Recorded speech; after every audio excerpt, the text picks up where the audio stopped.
Hi, everybody. I'm Dee Lisa. I'm the dream doula for women. Hi, and I am Michael Fanning. I am a senior vice president for Windermere Services, and I know Delisa because we used to work together Yeah, we used to back in the day before back I in the was day. a back in the day, as the kids say, before I was a life coach, I was doing that same work as a real estate broker. Exactly. Somebody asked me the other day, it was like, how long have you been coaching? I'm like, forever. I Forever. mean, if you're helping someone buy or sell a house, you're coaching them. If you're managing agents, you're coaching them. I said I used to people would say, "What do you do? What's your job?" And I said, "I make people cry." Yeah, exactly. I know. Well, and you're also a counselor. You're also a therapist. Yeah. Yeah. But I Yeah. guess I should say that that's what I do now. I mean, I've been in real estate for, gosh, 28 years. So, and I coach real estate agents on how to have work-life balance. So back in the olden days when I got my first real estate coach, it was Mike Ferry. Yes, I remember Mike Ferry. Mike Ferry, I remember every week I would feel like I had a stomach ache while I filled out the form that said, how many people did you talk, how many sellers did you talk to, how many buyers did you contact, how many contracts did you write? And I was like, and I would fax it to one of their, to who knows. And it was Right. just all about the numbers. Yeah, it was But, very sales driven. but that's not how you coach now. No, actually, no, we don't. In fact, I when I first got started in real estate, I did the Mike Ferry thing too, and I think they said you need to make like 305 calls a day, and you'd get like a 2% success rate, and you had like a little script you'd read. Yeah, it was no fun. It was no It fun. was like, hello, when are you moving? Yeah, And then it's like, well, if you were to move, where would you move yeah, to? You just keep them on the phone yeah. until they Do you know finally go, anybody thinking fine. about moving, and would you be willing to refer me? Did you know that when one person sells a house on the block, two or three other people are going to Yeah. sell it in the next, oh, Yeah. whatever. Well, Oh and what my was God. crazy is that stuff worked, but it just wasn't repeatable and it was very personality based and it was very sales driven. Think about like the Glenn Ross movie, Yeah. with Alec, I think it was Alec Baldwin was in it. But no, so to your question, I mean, we don't coach that way. The way we coach is we really help, we ask agents, what do they want in life? And real estate happens to be the vehicle that's going to help them get there. And then we ask them about, what their intentions are for their livelihood a year from now, 5 years from now, 10 years from now. And then we help them put a plan in place to not just be successful in real estate, but also to have, mental health and physical health. And because I find so many times agents just run in a burnout mode and Yeah.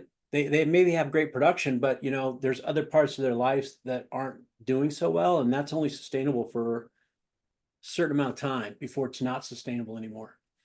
Right. And then it's, if you probably look at the statistics, it used to be if you went to a real estate training, the trainer would say, "Oh man, 80% of you won't be in the business in 5 years, so I'll Right. just keep doing the same training over and over again." And I thought, what? That's sad. It is. Is that still a statistic? That's true?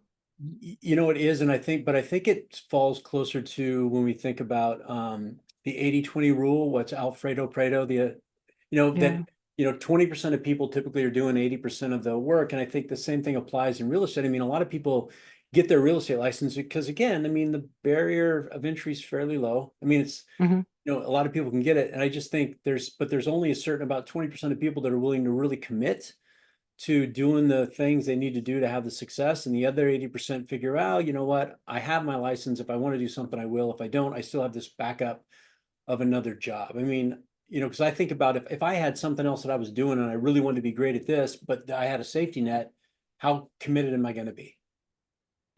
That's a very interesting question because if you're not committed, you don't really do the work, no matter what it is you're doing. No, you don't. Yeah.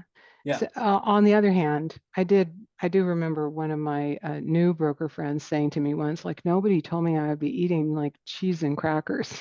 Like, I didn't make money for a while.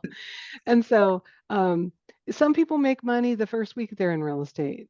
So they just go straight out and sell a house or two or three. And some people, it takes them a while. Yeah. How Well, do and you coach people that are brand new baby agents? So brand new people, I always ask them, where is your life? Like, so tell me what you do. Where is your circle of friends? Where is your circle of people that trust you already? And, Mm, how are you building stronger relationships with those people? Because they all have pain and pleasure happening in their life. Are you dialed into that? How good of a listener are you? And what's amazing is, they get ramped up pretty quickly if they make it, what we say, be interested, not interesting, and yeah. and engage, and you'll find that people that are willing to work with you even at early onset, of you just getting your license.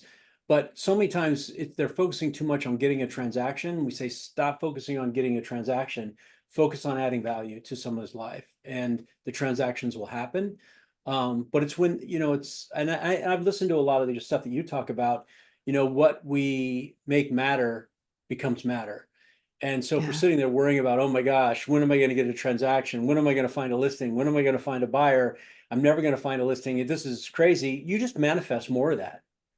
Right on, yeah. So, and you could go to a party and someone says, how's it going? And I'm like, "Oh, I haven't sold the house yet." Or you could say, everything's great. Yeah, What's going on with you? Oh, your kids are going to college and you want a smaller house. I can help you. I can help you. But but Exactly. nobody's gonna hire you if you're like, mm, No. mwah, mwah." Yeah. Well, and I think to your point is we always check in and say, well, where's your perspective? Mm-hmm. Because when you change your perspective, when you look at it differently, you can bring things to you, or you can change your perspective and push things away from you. And I think a lot of times people get into this business thinking it's going to be easy, and it's not as easy as they thought. And then they kind of spiral in that downward motion where they get negative, and then they start doing the what ifs, or catastrophizing is a big one. And so we coach a lot to that, a lot about mindset, about where are you right now? Because whatever you're vibrating at or whatever you're thinking, you're going to attract. I remember when I first got into real estate. This was probably before your time. It was 1980s, mid 80s. I worked at Camus Real Estate. Hmm. And if before you worked there, there was 3 weeks of training, and you had to drive to Kirkland, Washington, and be there by 8 a.m. for 3 weeks, 8 to 1. And the 1 week was sales techniques, 1 week was finance, and the third week was actually the contract. The contract. And at the end of it, they said, now we're going to decide if you can work for us or not. Wow. But most of the training came down to, besides the specifics of what they were training you and all that jazz, it came down to mindset, positive affirmations. I remember learning in every day, in every way, I'm getting better and better. And better and better. Yeah. And say that in the mirror. And there were like there was a big, I wish I could still find this page. There was a page of answers you could use, actually adjectives, when someone said, "How are you?" Hmm. So instead of saying, "I'm fine," you say, "I'm fantastic. I'm fabulous. I'm excellent. I'm magnificent," whatever it is. And I remember reading all those, going, every day in every way, I'm getting better and better. And at the time, for sale by owners couldn't sell their houses without just somebody Right. walking into their house and buying it. And so for sale by owners was the way we were taught to find our first deals. And after all my affirmations, ironing my suit, someone called me and said, "How are you, Dee Lisa?" And I said, "I'm fantastic." Right. They said, "Really?" And I said, "Yes." And they said, "Well, would you come over and help us sell our house?" I would love to. I would love to. Uh, so, oh, wouldn't it be great if we taught our children how to act like that? Yeah. Right. Well, and I think, have you read the book by Carol Dweck called Mindset? No. It's a great book. In fact, I forget who it was. Somebody the other day, I was listening to a podcast, and he said, if you were going to give anybody a book, what book would you give them? And it might have been even Simon Sinek, but he said, I would make everybody read Mindset by Carol Dweck. And I think Okay. it's important because it really makes us understand about growth mindset versus fixed mindset. And Mm-hmm. the challenge with kids, right, is their rational brain's not fully developed, but their emotional brain is. So they tend to be way more in that emotional world of making decisions, which is very Yeah. what primal, right? So I mean, it's like, you stimulus and then you act. And as we get older and we get that rational brain, we can move more into a growth mindset, and we can learn that we get to choose our response. And I think that's one of the key things that we coach to is, everything that happens to you, but it's your power to decide how you choose to react. Right. I was just thinking about that this morning. I was thinking about the other shoe's going to drop. Hmm. Bad things happen in threes. Oh, right. Yeah. Think about all this. The calm before the storm. And like, what if the storm is before the calm in your life? Yeah. What if the other shoe is not going to drop? What if everything's amazing and awesome? What if this is good? Because if something happens that we don't prefer, we name it. We Hmm. say, this is bad. This is terrible. This is this or that. Well, maybe it wasn't anything. Right. Well, and if you think about it, and I think what is it, Tony Robbins that talks about this, and there's a few others, Robin Sharma, but they say, we're hardwired for the negative Yeah. because, our primal brain was like, if there was a rustling in the brush, we could die. And so our brain would scan for the negative first. And so that just happens naturally, but it's energy to see the positive or see the good or to seek out opportunity. And we don't consciously always do that. And so I think the more that, like you said, the more that we can, when we have challenging times happening, we can really be conscious of the moment, say, wait a second, is this thinking that I'm applying to this, this emotion I'm applying to this thinking, is it benefiting me? Or is it, you know, not propelling me to where I want to go? And a lot of times we're not even conscious of that thinking that goes on. No, people that are, well, we all know people who are real negative. They're like, wah, wah, wah. If you call them on it, they'll be pretty surprised. Oh, yeah, yeah, absolutely. Or they'll give you the reasons why they're feeling that way. They'll they'll Yes. they'll argue in favor of the limitation extensively. Yeah. But you Yeah. don't understand because, and you're like, okay, all right, yeah. Yeah. In fact, there's a slide I have from an old presentation I did. It's like this causes this. Like your thoughts create your emotions. Your emotions are, indicate how you're going to act, and your actions give you your results. But most people say, I did this because, I did this because this happened, that. But really, it's not No, because it's not at all. no. Well, and Yeah. your brain, what do they say? Your brain is a goal achieving machine, whether it be good or bad. Oh, So if I said, well, I can't do this because I have this, right? So that's the thought that I have. So it creates an emotion of that I can't. So then that emotion causes me to take or not take action. And then when I don't take the action and I get that result, it's just a self-fulfilling prophecy. And your brain says, see, we were right. You can't do see? that. Yeah, bad things happen in threes. Something else is See, going to I knew it. happen. I knew it. My brain was so right, as opposed to the opposite is the same thing. You can say, no, this is going to tomorrow something's going to be great and I can feel it and I'm going to manifest it, and then your brain is a goal achieving machine, so it says, okay, that's a different emotion. I'm going to have a great feeling emotion, and then I show up differently and something happens. Your brain says, wow, look, see, it happened. I mean, six on one, half dozen of the other. It's just you get to decide. Do you think there's a personality type? I often thought about this when I managed an office. Do you think there's a type that does really, really well in sales versus other, or it's not really that? I do believe there is. I think the people who are more of the out. So and I mean, there's so many personality tests, but in our coaching we use DISC. Mm-hmm. So Mm-hmm. power, party, peace, and perfection.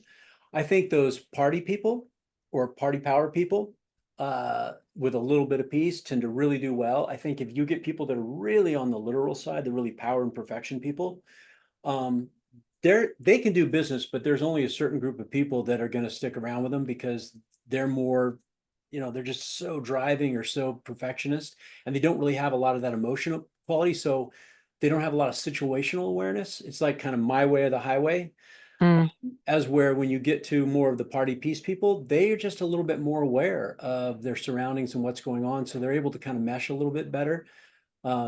So we typically, when we do the test in our coaching or in our training sessions, like we'll do a ninja installation and we'll divide the room up. You know, the biggest population we typically have for real estate is typically that party group. They typically tends to be the biggest group because um, they're just good with interacting with people, and they're also good with situational awareness. Yeah. All the other, yeah, those maybe like engineer nerd brains Yes, would be the smallest group and they to are. use. Yeah. But they might be good at back office work or working with investors in a commercial real estate or something that doesn't need a lot of hand holding. Oh, I coach a gentleman and he's that type of individual and he's very analytical. I mean, does things perfectly, but you know what his clients love about him is because he helps people invest in multi units and Yes. apartments and that type of thing, and he kills it. But that's what he's built a niche for himself because they know that he's going to be able to pencil out that investment better than anyone Right. else can. And Right. he's right and he can. But he's figured it out over a long period of time. And he's got a group of people that are in his sphere that refer him. So, and that didn't happen overnight, but he used his personality type to his benefit. Yeah, that's beautiful. Because most, the the stereotypical real estate agent that's in the movies or in a Yes, sitcom, they're like, "Ooh, come over here. This is the kitchen. This is the bathroom. What do you want to do?" Yeah. That is more, yeah, that's almost everybody else. right. Tell me a little bit more about your coaching in case anybody wants to know about it that hasn't heard about it. Can you be an agent that doesn't work for Windermere and get your coaching?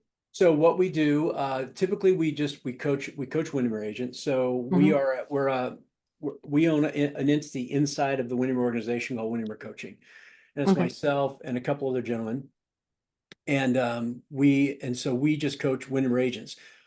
We do have some coaches that we can refer to for people who are non-Windermere, if that's something that they're interested in. We actually can do that.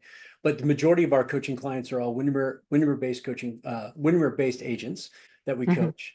And then we do one-on-one coaching. So it's one-on-one. And then we offer up inside of the Windermere world, we have a call that happens every Thursday that's across the board. So any agent in Windermere can tune in and be on that coaching call with us. It's called the Path, and it's just part of the suite of tools that Windermere agents get. And then if they want to take it another step further, then they can say, hey, this is great, but I want to do one-on-one coaching. And then that's when we step in and we take on clients to coach them one-on-one. So they can just get into the path without enrolling in coaching and Yeah, they kind of can get a just sneak peek. Yeah, and we're like this whole month we're covering the buyer process because of all the changes that are happening that Right. you're probably aware of. And so this whole month, every Thursday we're doing a call that's basically dialing in, basically, how do you work with buyers in this day and age, and what should you be doing to be the best agent you can be? Beautiful. Yeah. And when you're talking to agents and helping them obviously make more money, sell more homes, and they have a passion, like they're a musician and they've got a band. How do you help them?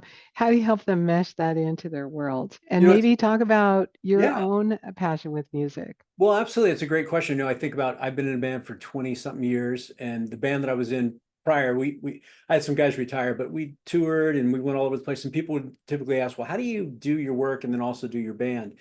And what it comes down to is, we will do the things that we're most passionate about. And I think Yeah. when people identify their passions, when you say this is something like I knew from a very young age that I needed to play drums. And when I played drums, I was just in a different space. And so I loved it so much. And even when I was young, I would play every day. And so a lot of times what happens is a lot of people don't do things because they don't get passionate about it or they don't really write it down or be definitive about what they want, right? And then they just kind of float around. And so one of the things we do when we're coaching agents is we have them make a life list. It says, if you Hmm. could wave a magic wand and do something or have something or be something, what would it be? And are you doing that now? And what we do is, and this comes from Robin Sharma, we do what's called a legacy statement.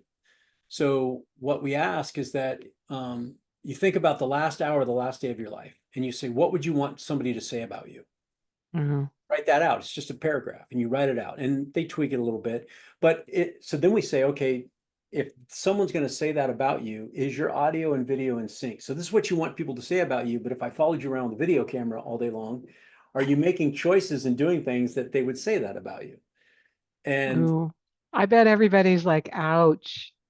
Well, they are, but it's real, right? And even I do this, and the stuff we coach on, we do it ourselves. And so in the mornings when I brush my teeth, I read my little legacy statement, and it gives me guardrails in my brain on the Mm, choice that I want to make. And so if living my passion or being a musician is in my legacy statement, hey, you could always tell that he loved music because he was always in a band, then my brain's going to start saying, hey, are you making choices to allow your passion to live alongside with your work? Because we will all do what we focus on. But so many times people just don't focus on anything. And then they get, older in their years and they look back and they're like, oh, I wish I would have done that. Or why didn't I do this? Or why didn't I learn to speak another language? I always wanted to. Why didn't I learn to play guitar? How come I never bought that motorcycle? I always wanted. yeah. And we go, well, if you wanted to do it, and you would have put some intention into it, you can manifest whatever you want. But the question is, are you willing to do that? And so that we coach that. We always ask people, what are your dreams? What do you want to do? And then let's figure out how to help you do that. And, we got to have time and money. So that's where real estate comes into play. Right. Yeah. The time is outside of the real estate. The money is from doing the real estate. Yes. And I think a lot of people don't do their passions and don't do their, you might call it a hobby because it's not going to pay you. Right. And it kind of breaks their heart a little bit. Right. Well, and that's because I listened to a really good podcast the other day, and they were talking about money, and they said, it's so funny. We have a misconception around money. Money doesn't make us anything. Money doesn't make us happy. Money doesn't make us feel better. Money is just a means to be able to do what we want to go do. And so, if I said, hey, I want to go on this big, massive trip to wherever I want to go, it is going to require money. But instead of focusing on the money, just focus on whatever the activities are that I need to do to generate that. And that's why real estate, as you know, is so phenomenal because you can get into real estate and tomorrow you can start closing transactions and having people help you, and in a very short period of time can make a pretty significant amount of money. Now, is it easy? No, but there's a process and a system by which you can do that and be successful at it. Yeah, that's so beautifully put. And I heard, I can't remember who said this, but I heard the definition of abundance is having the money you need to do the things you want to do, Yes. period. Period. It's like it doesn't mean you have $1 million. Maybe if you need to spend $1 million on something, it means you have $1 million in the bank. But maybe it's just you want to do that vacation, you have the money. You want to play the drums, you have money for a new set of drums or whatever. Right. Well, you always have to ask the question, uh, when is it enough? Ooh, Right? Because ooh. they set out there a lot of people that make over $1 million a year doesn't make you any happier. I mean, going from 1 million to 3 million or going from 1 million to 10 million doesn't make you any happier. I mean, you sometimes wins enough. And I always, when people say, well, I want to be successful, I say, well, what is success? And if they tie it to a dollar or a transaction count, I go, wait, time out. I said, success Yeah, is what do you need to be happy? And what I mean by happy is fulfillment. Is that more that's time with your beautiful. kids? Is that That I interviewed a million. One of the classes I did in the last couple of years was find a millionaire or several and interview them, ask them these 10 questions. And so I found a friend of a friend, and first of all, he's like, "You're not going to print this, are you?" I said, "I don't even know what your name is. right? I know your first name." Like, whatever. No, I'm not going to print this. Any. But we got to the question and was like, what would someone not know about people that are wealthy? Mhm. And he said, or what is a mistaken belief? And he said that we're happy. Yeah. He said, I know people that have way more money than me that are miserable. And most people think if you're rich, you're happy. You're not No. necessarily. Yeah, isn't that profound? It's, we all want that money, or everybody, because money gives you opportunity to go do stuff and to have stuff, and I get all that. But Yeah. it's at some point it's like when you order something online and you get it and you're like, "Oh, I got it." And then that's fleeting happiness. Yes. Yeah. I think it was Yes. what's his name? Sean Akers, who wrote the Happiness Advantage book, Hmm. and they said, we decide to be happy today. It's not what we acquire that makes us happy. It's if we wake up tomorrow this morning and say, you know what, this morning I'm happy and I'm grateful for what I have right now. Oh, that's so beautiful. That's so beautiful. Do you still teach people how to have wake up money? Yeah, we do. That's a great question because a lot of people go, "What's wake up money?" It's when Yeah, you I wake was up and talking to some young people about that the other day, and I was like, "We call that wake up money," and they're like, "What?" So yeah, tell whoever's listening that doesn't know what wake up yes. money is. So the best investments you can make if you look at long term over time for appreciating asset is real estate. I mean, it's just even with the big recession we had, still on average 3 to 3.5% a year. So if you were to purchase an investment home and have it cash flow or break even. And let's say you put a year lease on there with a renter in there, we call that wake up money because most people know how to own a home, a single family home.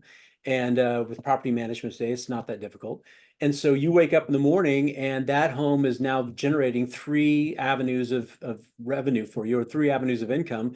One is appreciation. So let's just say on average every year, 3.5%. So that's appreciation. As you pay the mortgage down, right? That appreciation, you're gaining more equity in the home. That's another stream. And then the other one is rent. And I know interest rates are a little bit higher right now, so it doesn't always pencil out that way, but there's still phenomenal investment opportunities. And I think a lot of times people think that they got to buy investment homes where they live, when reality is you can go to some other places in the United States that have a little bit more of affordability, if you will, and have a need for rental properties. Like for example, I own a rental property in Spokane, Washington, and that thing cash flows. And so wake up money is owning investment properties that when you wake up, they're still, you're not having to do anything to generate income. Yeah. Oh, And when you're ready yeah. to sell them, if you hold on to them for 10, 15 years and you can either 1031 exchange them, that's a whole nother topic to talk about later. Yeah. But you can roll those into other investments or you can cash them out, right? Or you can pass them on to your kids. Yeah, I liked it when Larry Kendall was talking about wake up money being, first of all, investing in a house, and then when your kids go to college, just sell the house, pay for college, Pay for college. um, Or if you're really easily. smart, you invest in the town that are going to go to college if you can think Right that on. far. And then they have a place to live. I once sold a house. It was like the most houses I ever showed in one day. I showed 37 houses Oh in my one day. gosh. These people came from Walla Walla to Seattle and they're like, "We're buying a house.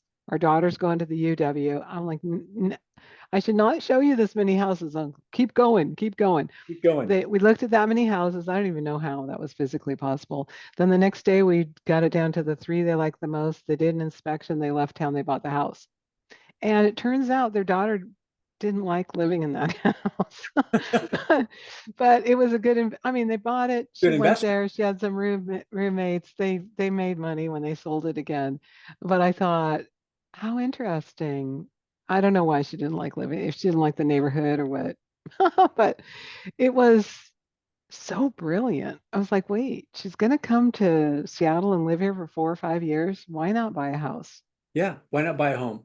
And there's those opportunities, like you just said, Walla Walla. I know we have an agent that we coach, and she's Allison Stensrud, and she's works in Walla Walla, but she has a report she sends out to her investor people in her database and says, hey, we've got two colleges here, and there's properties that come available, a lot of times condos. And there's a great investment opportunity because in a college town, I mean, the Yeah. turnover there, I mean, every year those homes are getting rented by college students. Yeah. And who pays Constant for most stream of college new students' renters. rent? Their parents. And the only downside, I think, of college town rental is maybe you'd have a vacancy in the summer.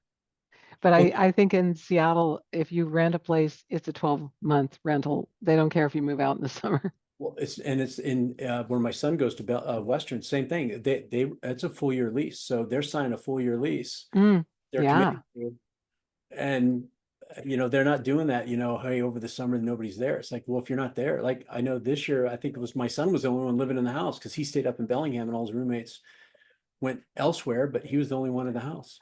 still paying that rent. Yeah, well, and they all have to pay it, right? All the kids, even though Yeah, they all have to kick in, but yeah. yeah. Oh, that's so great. Well, if you dropped a pile of wisdom on somebody today about how to manage your mind and be a fabulous real estate agent, what would it be? I think the biggest thing I can say is this is that be really aware daily of your intention. I think that I see so many people that, they just don't set the intention for the day of what they want to accomplish and where they want to go. and they get to the end of the day and then they ask themselves, what did I do today? And I think if you got really intentional about how you wanted to show up and who you wanted to impact and what you wanted people to say about you, that kind of awareness, emotional awareness, situational awareness is key. And then the other one is, man, don't complicate things. We tend to overthink stuff.